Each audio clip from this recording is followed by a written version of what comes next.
boa noite. Mais uma vez, estamos iniciando a nossa palestra na sexta-feira, sessão de esclarecimento. Iniciamos sempre o trabalho com a prece, elevando nesse instante o nosso pensamento a Deus e a Jesus, sempre com muita gratidão pela oportunidade de estarmos reunidos em comunhão de pensamentos, confiando na assistência que não nos falta em nenhum momento. Estejamos firmes, procurando desenvolver ali a paciência, a compreensão perante as situações que a vida está nos apresentando. Tudo tem uma razão de ser, tudo passa, que saibamos aproveitar cada momento, que sabemos ser uma lição, um aprendizado para todos nós. Fica aqui o nosso pedido, Senhor, por todos os trabalhadores desta casa, por todos os frequentadores, uma grande família espiritual, nossa gratidão pelo auxílio da equipe de Frei Fabiano, que temos a certeza que está a amparar a cada um. E humildemente fazemos o nosso pedido para que essa prece, esse auxílio, chegue a todos os corações que sofrem, nos hospitais, nas ruas, os doentes, aqueles que estão desencarnando, nesse momento, retornando à pátria espiritual. Fica aqui a nossa prece, o nosso pedido de proteção e amparo para todos. Nossa prece também pelos médicos, pelos enfermeiros, profissionais que estão passando por um aprendizado muito intenso. Que Jesus abençoe a cada um. Pai nosso que estais no céu, santificado seja o teu nome. Venha a nós o teu reino, Senhor. Seja feita a tua vontade e não a nossa, assim na terra como no céu. O pão nosso de cada dia dai-nos hoje. Perdoa, Senhor, as nossas dívidas, assim como perdoamos aos nossos devedores. Não nos deixeis cair em tentação e livra-nos de todo o mal. Iniciando então sempre com a leitura do Evangelho segundo o Espiritismo por Allan Kardec, hoje vamos ler um item do capítulo 15, Fora da caridade não há salvação. Se eu falar as línguas dos homens e dos anjos, e não tiver caridade, sou como o metal que soa, ou como o sino que tine. E se eu tiver o dom da profecia, e conhecer todos os mistérios, e quanto se pode saber, e se tiver toda a fé, até ao ponto de transportar montes, e não tiver caridade, não sou nada. E se eu distribuir todos os meus bens em o sustento dos pobres, se entregar o meu corpo para ser queimado, se todavia não tiver caridade, nada disso me aproveita. A caridade é paciente, é benigna, a caridade não é invejosa, não obra temerária nem precipitadamente, não se ensoberbece, não é ambiciosa, não busca os seus próprios interesses, não se irrita, não suspeita mal, não folga com a justiça, mas folga com a verdade. Tudo tolera, tudo crê, tudo espera, tudo sofre. A caridade nunca jamais há de acabar, ou deixe de ter lugar as profecias, ou cessem as línguas, ou seja abolida a ciência. Agora, pois, permanecem a fé, a esperança e a caridade. Essas três virtudes, porém, a maior delas é a caridade. E no item 10, Paulo explica justamente essa questão. Vamos ler também um trecho. Meus filhos, na máxima, fora da caridade não há salvação, estão contidos os destinos do homem sobre a terra e no céu. Sobre a terra, porque à sombra desse estandarte eles viverão em paz. E no céu, porque aqueles que a tiverem praticado encontrarão graça diante do Senhor. Esta divisa é a flama celeste, a coluna luminosa que guia os homens pelo deserto da vida, para conduzi-los à terra da promissão.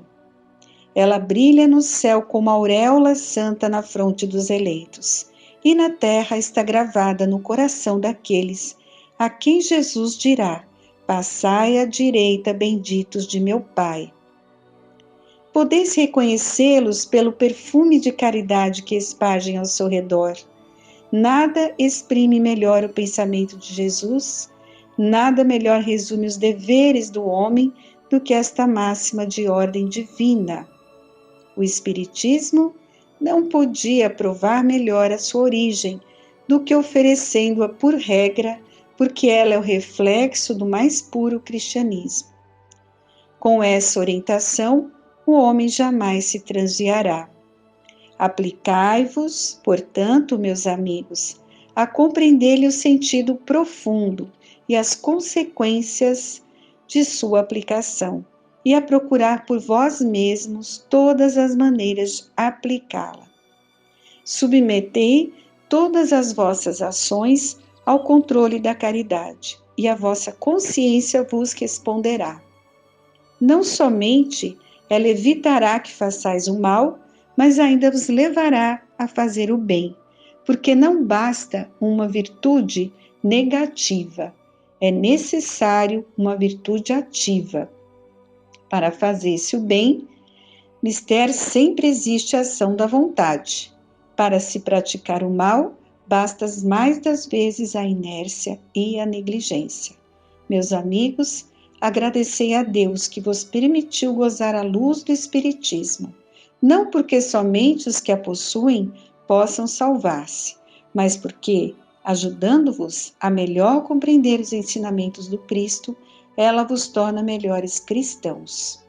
Fazei, pois, que ao vos vendo se possa dizer que o verdadeiro espírita e o verdadeiro cristão são uma e a mesma coisa, porque todos os que praticam a caridade são discípulos de Jesus, qualquer que seja o culto a que pertençam.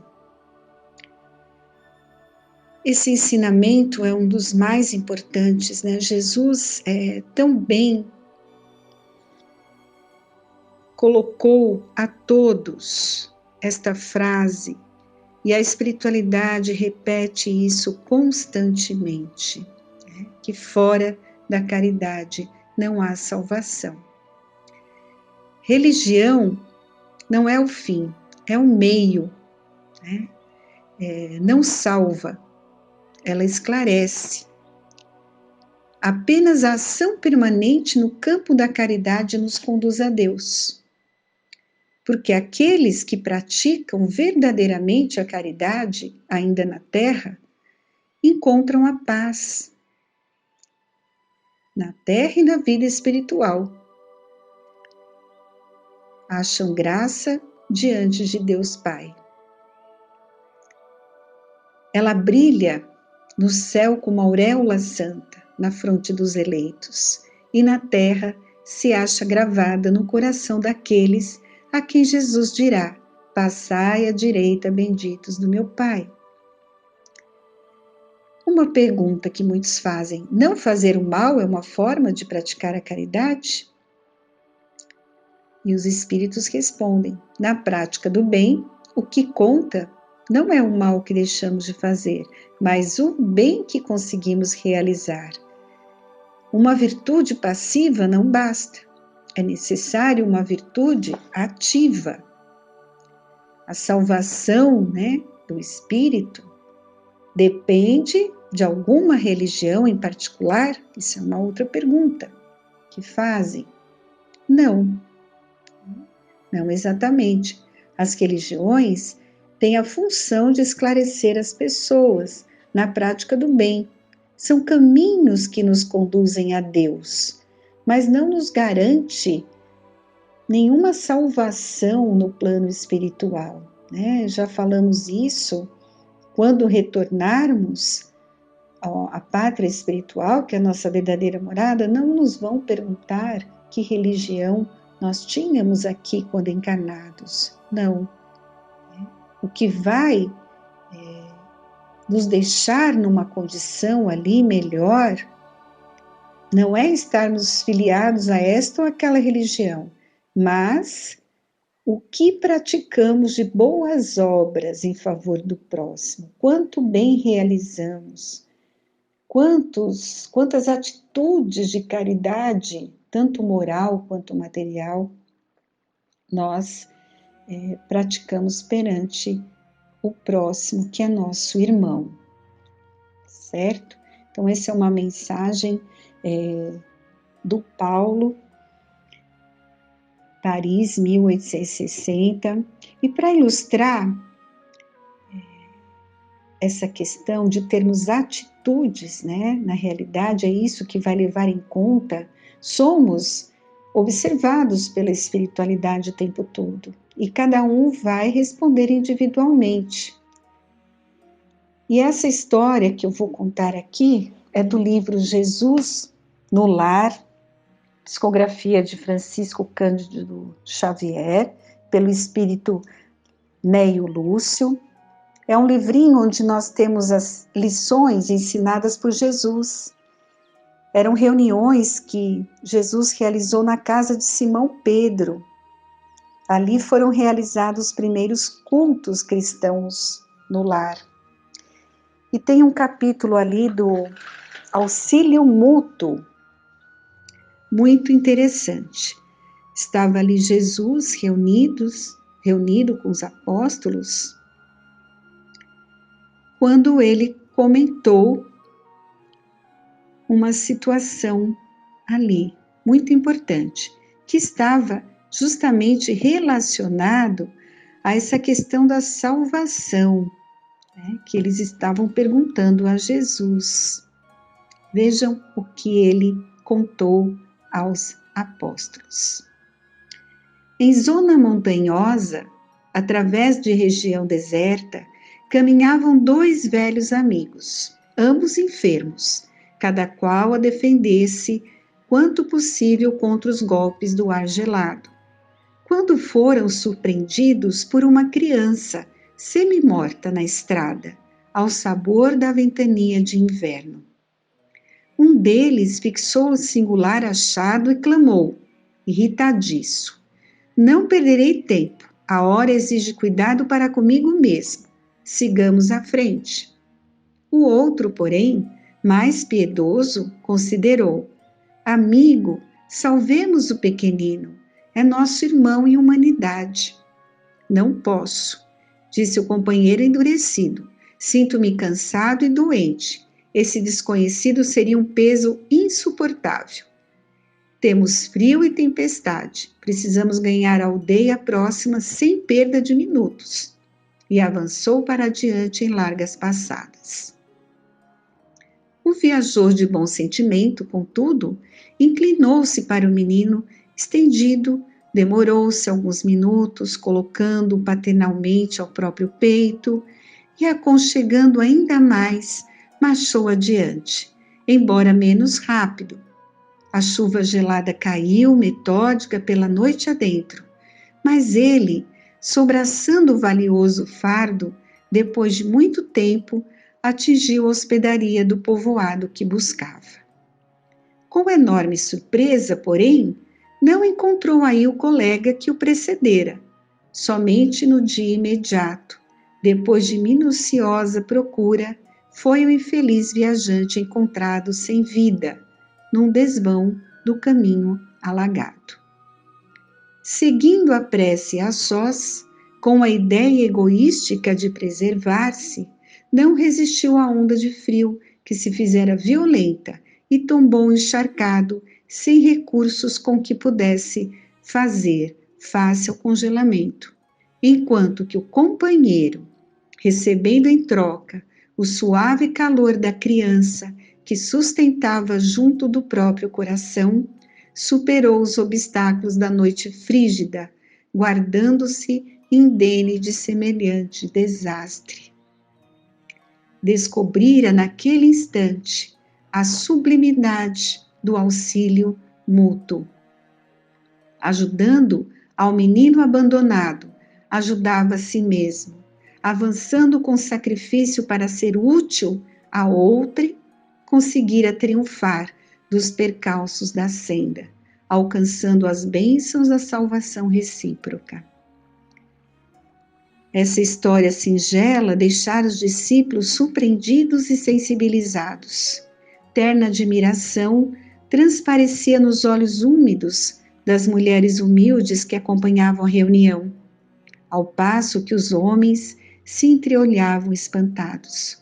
Foi então que Jesus, depois de curto silêncio, concluiu expressivamente: as mais eloquentes e exatas testemunhas de um homem perante o Pai Supremo são as suas próprias obras. Aqueles que amparamos constituem nosso sustentáculo. O coração que socorremos converter-se-á agora ou mais tarde em recurso a nosso favor. Ninguém duvide, um homem sozinho é simplesmente um adorno vivo da solidão. Mas aquele que coopera em benefício do próximo é credor do auxílio comum. Ajudando, seremos ajudados. Dando, receberemos. Esta é a lei divina. E é isto, não é, pessoal?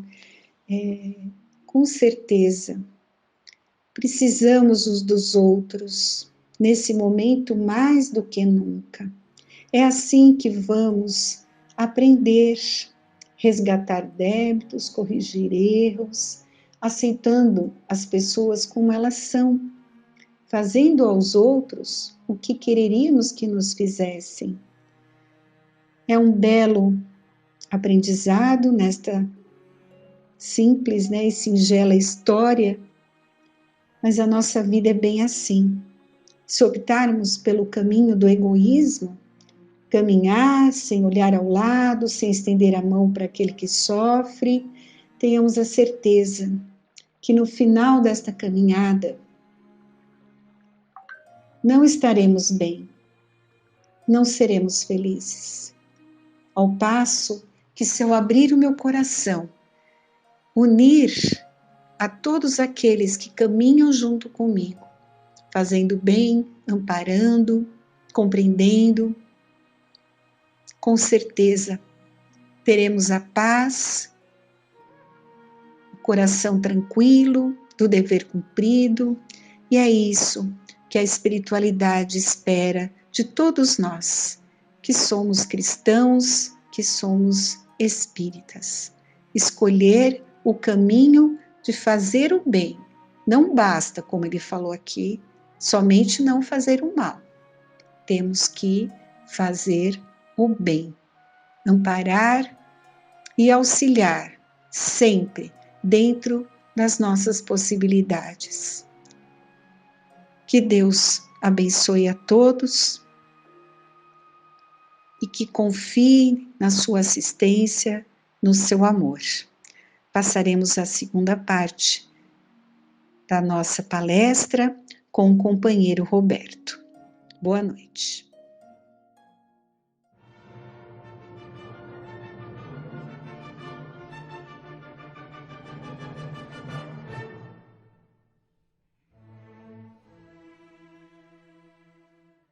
Boa noite a todos, sejam todos bem-vindos.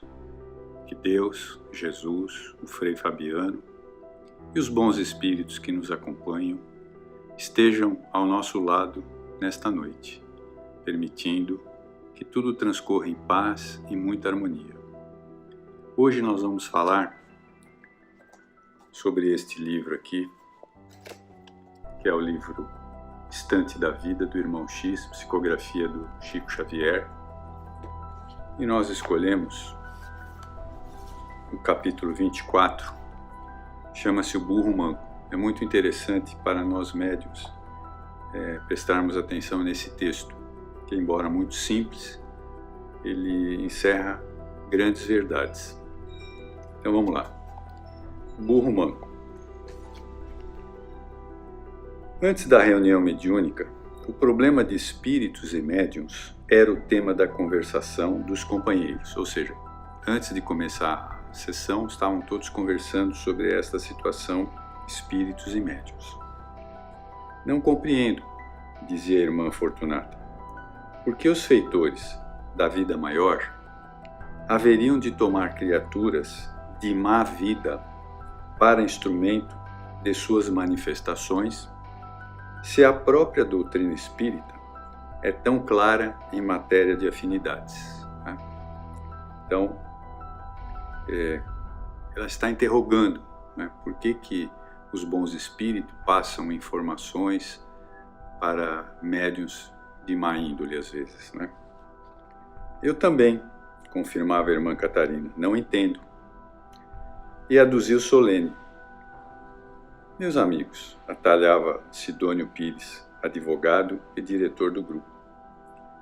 Se o trabalho fosse confiado pelos céus apenas aos fortes e aos sábios, que restaria aos fracos e aos ignorantes? A mediunidade não será comparável a uma riqueza de espírito que Deus distribui entre os bons e os menos bons, tendo em conta o progresso e aperfeiçoamento de todos. Neste sentido, é claramente compreensível que, em mediunidade, como em qualquer ramo da experiência humana, cada qual receberá o que faça. Isso é muito importante. Cada qual receberá o que faça, no bem ou no mal. De acordo, objetou o irmão Luiz de Souza, mas o problema é muito complexo. Para ilustrar, pergunto: como acreditar que um espírito culto venha trazer determinada mensagem por medianeiro que exprime em língua exótica? A irmã Leopoldina fitou o opositor de frente e contradisse. E se você fosse, por exemplo, um médico, longe de casa e incapaz de viajar, com necessidade de transmitir um recado à família, com relação a determinado enfermo? Vamos que você não encontrasse uma pessoa com os seus conhecimentos e modos e tão só dispusesse de um índio domesticado que falasse imperfeitamente o idioma. O que faria? Instruiria o índio até que ele pudesse reproduzir corretamente as minhas palavras. E se o caso estivesse revestido de urgência extrema?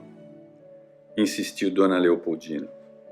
Um problema de vida ou morte em criatura profundamente ligada ao teu coração.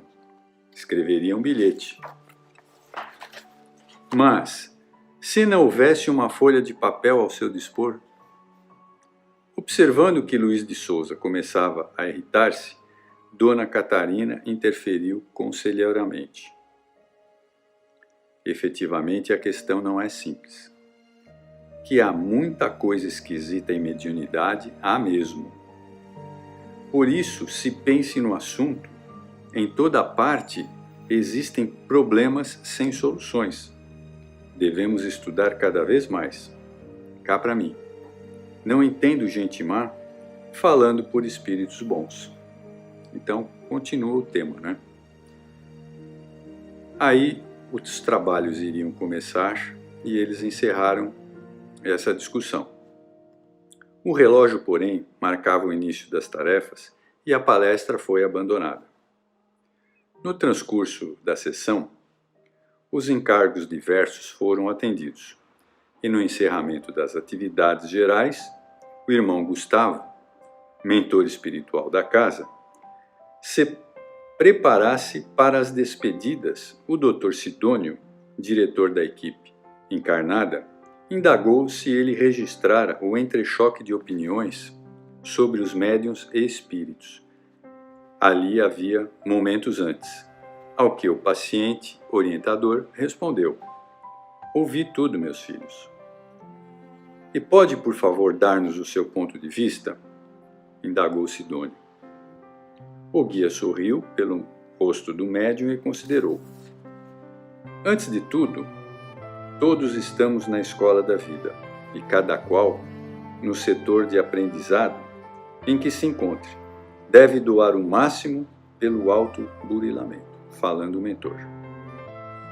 Vocês não podem perder a vocação do melhor e precisam intensificar lições e purificar ensinamentos, aperfeiçoar tudo e elevar sempre.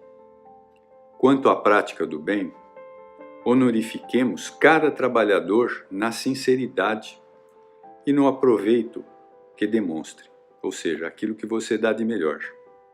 Vocês falam em instrumentos mediúnicos deficitários, mas não ignoram que os talentos psíquicos são comuns a todos.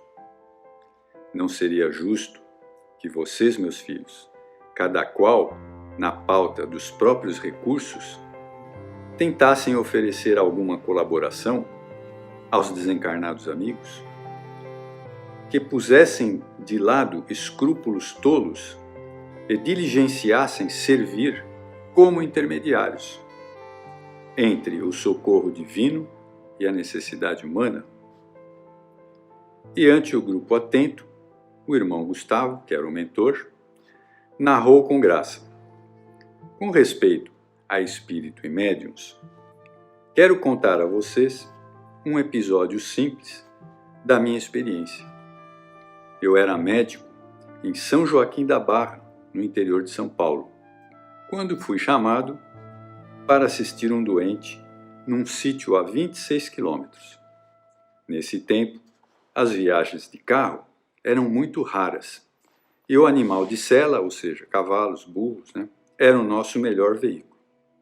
Acontece que no terceiro dia da minha vigília profissional, no referido sítio, o meu cavalo adoeceu. Justamente quando recebi, por mensageiros que seguia de São Joaquim para Ribeirão Preto o recado de um amigo, solicitando a minha presença à cabeceira da esposa, prestes a dar à luz. Conhecia o caso e sabia que a minha cliente arrostaria com embaraços que poderiam lhe ser fatais, ou seja, ela estava numa situação muito difícil e requeria muitos cuidados. O enfermo a que eu prestava concurso naquele momento acusava melhoras, e por isso afobei-me.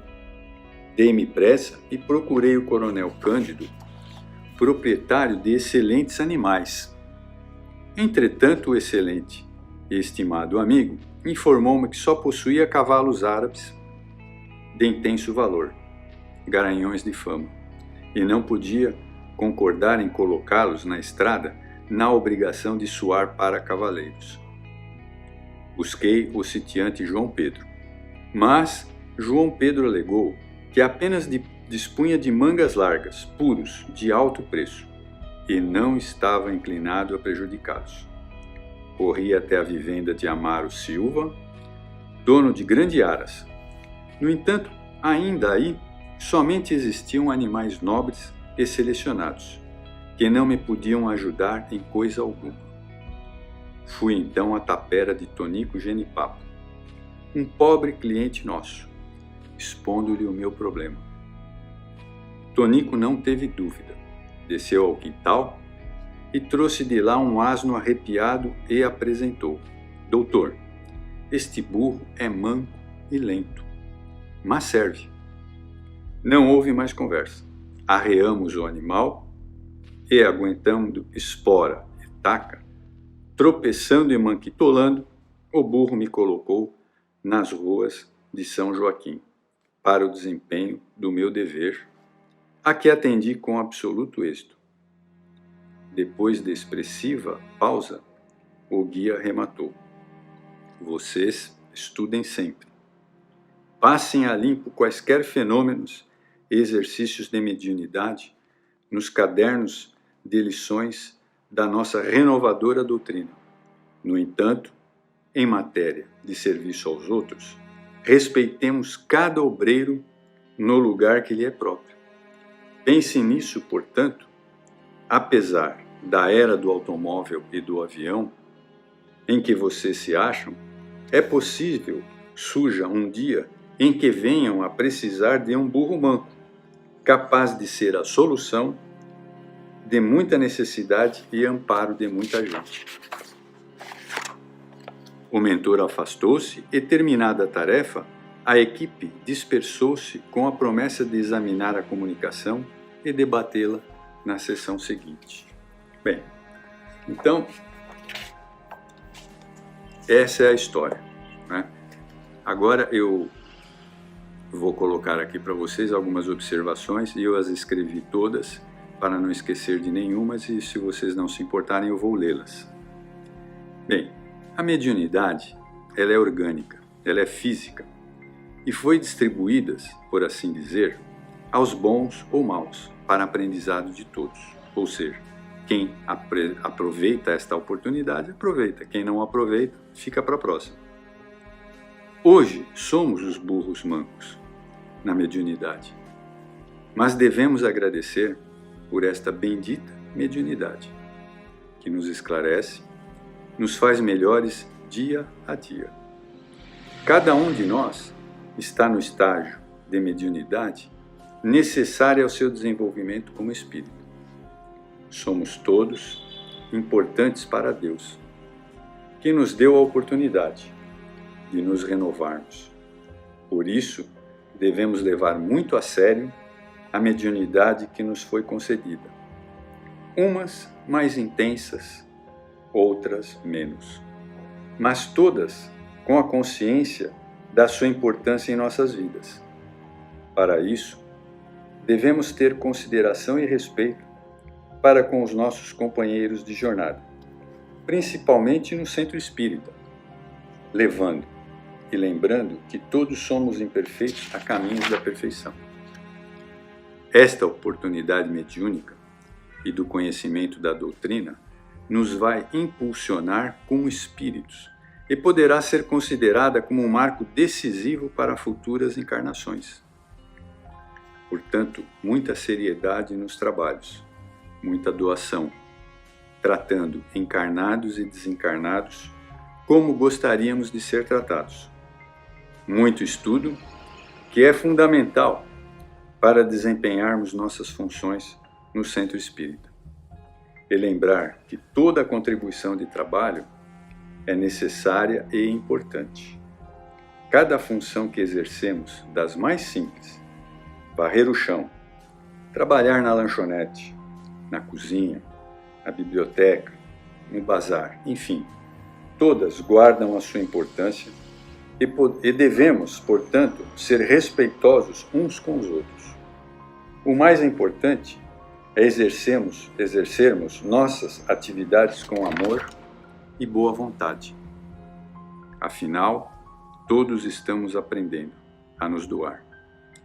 Coisa muito difícil nas nossas vidas de orgulhosos e egoístas que sempre fomos.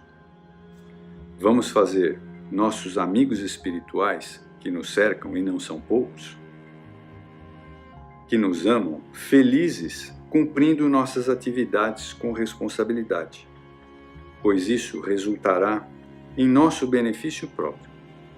Lembrando que todos e tudo o que fizermos, que encerre um bem, será para nós uma conquista.